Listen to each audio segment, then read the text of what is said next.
Let's go to our panel now, and we'll begin here in the studio with the former AK Party MP Talib Küçükcan, who is now a senior fellow at the TRT World Research Centre. Talib, thank you very much indeed. And remotely from Ankara, we're joined by Faruk Loğlu. He's a Turkish diplomat and the country's former ambassador to Washington in Miami, Florida for us. Peter Galbraith is there. Peter is a former US ambassador. He's also the author of The End of Iraq. Gentlemen, thank you very much indeed for your time. As it's an American initiative from the State Department, Peter, let's start with you. Why do you think it's happened now? The PKK has been designated by the State Department as a terrorist organization since 1997. Let's start with the fact that it's unusual to put a bounty on the heads of all groups that are designated as terrorist organizations. So this was an unusual move.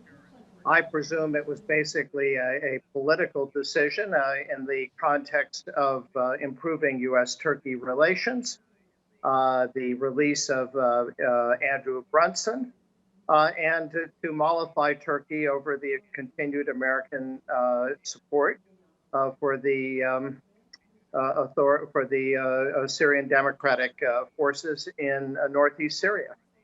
Very interesting. Faruk, what do you think? Will it work? Will the American appeasement with this decision on these three PKK leaders satisfy Ankara in terms of improving relations? I hope it will not satisfy Ankara because it is the U.S. action is basically a meaningless gimmick. It is the PKK has been on their terrorist list for decades now, for several decades, and they know exactly where these three terrorists are. If they really wanted to capture them, they could have done so without much effort and so easily until now. But I think the assumptions lying behind their action is, as you said, to appease Turkey, and I hope Turkey will not be appeased and will not lend much credence to this act. The basic assumption, I think, U.S. assumption, is that in order for them to sustain their presence in Syria, they have to work with the Kurds and only the Kurds. I think this really leads to undermining the territorial integrity and independence of Syria. And I think the U.S. should have to develop a much wiser, a much better, a more comprehensive policy of supporting Syrian independence and territorial integrity. And whatever reasons they have for staying in Syria, it has to be based on those parameters. But perhaps one last observation in this regard is that I think given President Trump's outlook regarding Iran, Syria is simply a jumping board for President Trump's policies vis-a-vis Iran. That too is, I think, is wrong and is not wise. Peter, you hear there an analysis from Turkey, and many people here in this country regard this as a much wider issue than just these three PKK terrorist leaders.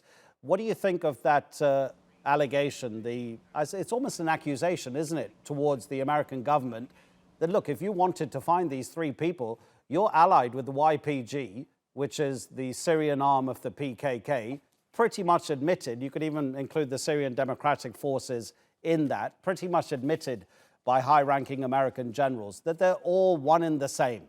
And that if the Americans wanted these three men, they could get them immediately. Just ask someone in the YPG.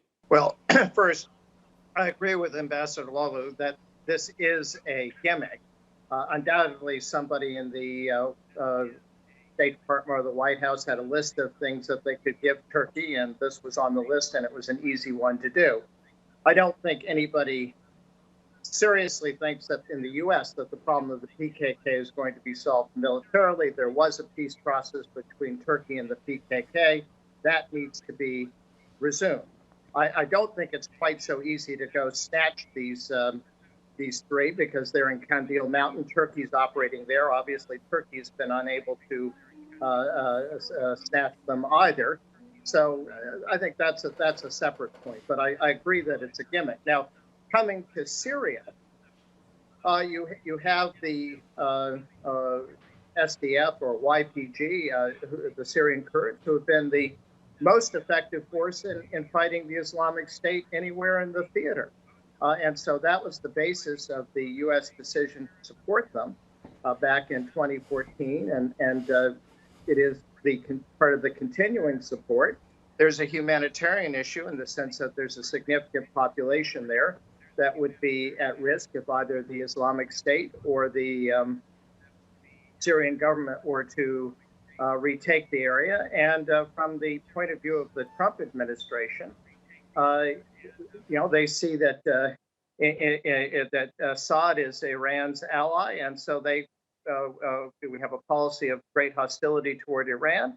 So they don't want Assad's ally to have all of Syria. The irony, of course, is that in Iraq they do just the opposite. They support Iran's ally, which is the government in Baghdad, against the Iraqi Kurds, who have been very pro-American and who have had good relations with Turkey. So it's a, shall we say, a confused American policy. So, okay, Talib, we have now here also Iraq mentioned, Iran mentioned, Syria mentioned.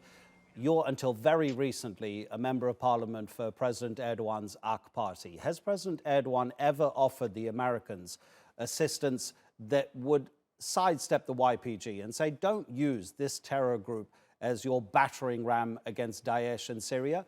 We, the Turkish people, the Turkish army, will do that job with you. Well, actually, when the Obama administration hinted that they were going to work with PYD and YPG in order to combat Daesh terrorism, Turkey openly offered help and assistance and cooperation in that region. Because the rise of non-state actors in the Middle East, in Syria in particular, caused a chaos. Now we see the consequences of that chaos from a humanitarian point of view, from a security point of view, etc. And unfortunately, the US government decided to go ahead with the PYD and YPG, which is an existential threat to Turkey's national security. Given the length of borders, given the activities of this organization in the Syrian case, Turkey was very careful right from the beginning that supporting PYD and YPG is also supporting regional havoc. And that's, I think, what happened in the region. We strongly believe that the US, I think, failed to address Turkey's concerns, given the fact that Daesh and also PYD and YPG were active. Remember that Turkey was very active in the coalition against the Daesh, fighting Daesh coalition. Turkish soldiers, as well as our Incirlik Air Base was used. You can see that Turkey was willing to fight any kind of terrorist organization. However, US has chosen to support PYD and YPG to fight Daesh. Whereas Turkish army was prepared, we are talking about a regular army, the second biggest military force in the NATO, but unfortunately the US, which is a traditional Turkish ally, did not accept that offer on the table. And I think now just, I think, putting reward on 3 PKK leaders will not really justify US policies in the region. And then now these joint patrols between Turkish military and the American military around the town of Manbij have begun. Are they also a distraction from the Americans to finally consent to the Turkish request to do that? For so many months, the Turks were saying, let us please be involved here because of the YPG presence around Manbij. I think American administration has some contradictions. Time to time, if you look at the reports, if you look at the, for example, discourse and rhetoric of the Syrian envoy today, in the past he used to say PYD and YPG is a branch of PKK, which is a terrorist organization recognized by the NATO, European Union, plus United States of America. So US has not been very clear, actually, in this line concerning northern Syria. But Turkey made it very clear that we do not want to have any threat in our border. It is not maybe the exact analogy, but when you talk about Al-Qaeda, the US really used all its forces in order to eradicate the threat, which was a national threat to the United States of America. Turkey sees the existence and presence of PYD and YPG as an existential threat to its own security, and Turkey will do everything in its own capacity. Remember that Turkey had two cross-border operations. One was against Daesh, one was against the PKK-related PYD and YPG. Two of them were very successful, and Turkey decided to go ahead in Manbij on its own if necessary. And I think this was one of the breaking points that the US now understands that Turkey has the capacity on its own, has the willingness, and also there is a huge public support within Turkey to go after PYD and YPG. And it is a cross-national consensus, cross-ideological consensus. All political parties except HDP supports Turkey's engagement because Turkey would like to see a secure border where also some 3.5 million Syrian refugees might go back to their own countries. There is also that dimension of the problems that we are talking today. Farouk, how much credibility is there in this theory in some circles in Turkey that the United States is actually working against Ankara? You had mentioned the wider terms of this whole one particular issue of the PKK terrorists, because there is a theory, is there not, that the United States is trying to join the north of Iraq and the north of Syria. And when you look at the Middle Eastern map, that would create a long, long corridor along Turkey's southern border. Is there any credibility in that theory at all amongst people who make decisions in Turkey? Well, I think there are two parts to the answer to this question. The first part is that the U.S. is not working against Turkey. The second part is about this extensive corridor from the north of Iraq through the north of Syria all the way to the Mediterranean. It does hold some water, but I think if you look at the discourse of any of the powers in the region or outside the region, they all talk about the territorial integrity, independence, sovereignty of both Iraq and Syria. And I think we have to take that at face value. We have to believe that.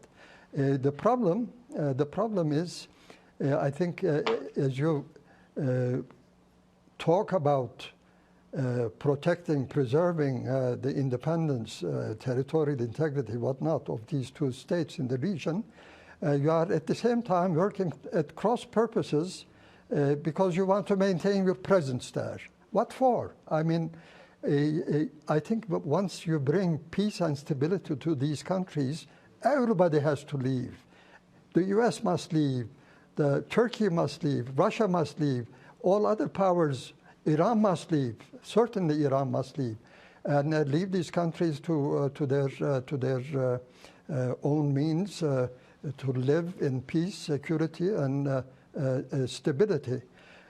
I think, to answer your question more directly, is the United States, after constituting, establishing, or helping the foundation of an independent Kurdish state in Iraq and in Syria, and perhaps extending to other neighboring countries in the region, my answer would be definitely no.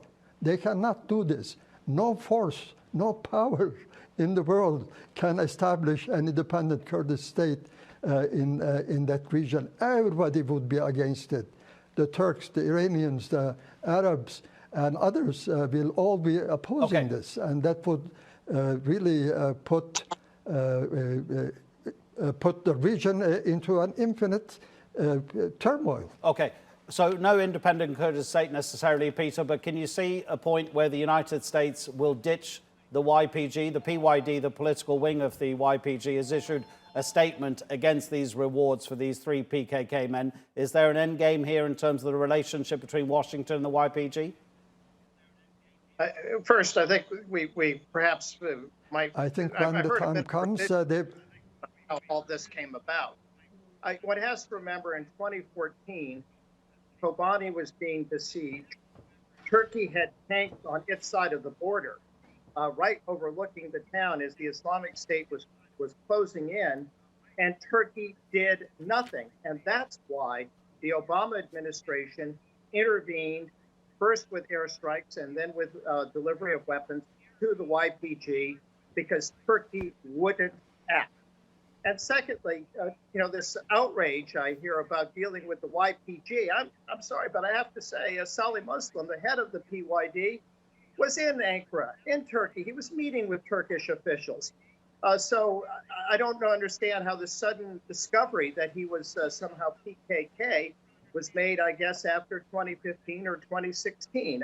There's an element of politics on the Turkish side, as there is obviously in this bounty also a gimmick.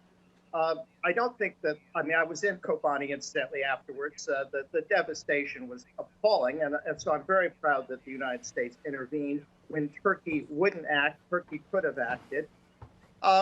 In terms of any greater a plan for a greater Kurdistan, that's not in U.S. strategy. I believe sooner or later Iraqi Kurdistan will become independent because they voted 93% for independence, and I hope that will happen. But to suggest that Iraqi Kurdistan and the Syrian Kurds are going to form a corridor, one has to understand the intense hostility between the governments in those two places. They may be Kurdish, but they're not at all allies. Okay, so Peter, when we look at the Kurdish problem, you need to have different solutions in different places. And in Turkey, there needs to be a peace process, which President Erdogan started and unfortunately abandoned. We have run out of time, gentlemen, all three of you. Thank you very much indeed for joining us on the Newsmakers.